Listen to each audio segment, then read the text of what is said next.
Goeiedag en hartlik welkom. My naam is Caroline de Pre en ek bring vandag vir julle 'n kort boodskap.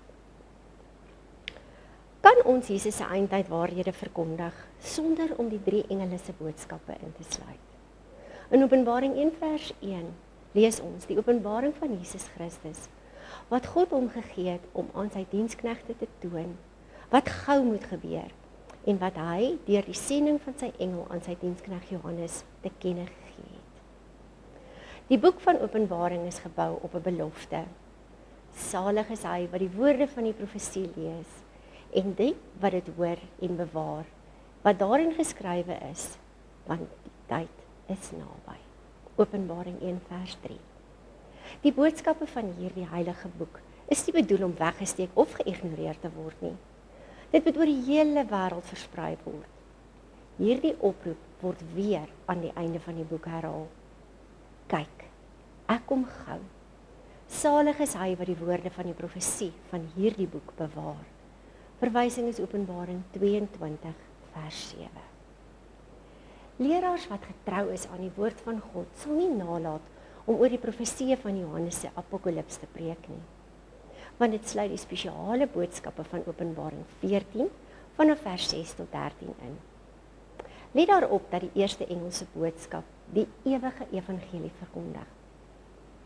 Dit is nie genoem die tydelike preek vir net 'n paar mense nie. Dit moet na elke nasie, elke stam, taal en volk aan elkeen verkondig word.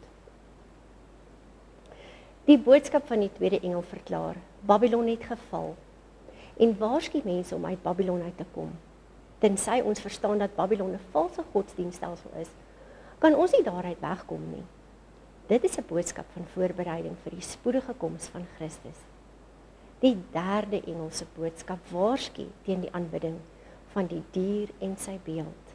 Ons vind dit in Openbaring 14 vers 9 tot 11.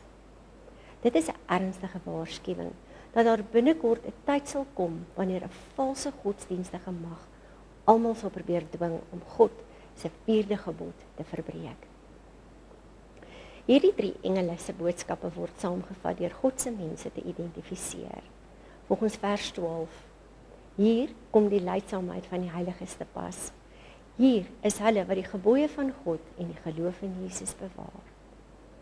In die aangesig van die oorweldigende misleiding en vervolging wat binnekort gaan kom, hoe kan enige ware godsdienstige leier nie vir mense wil waarsku nie?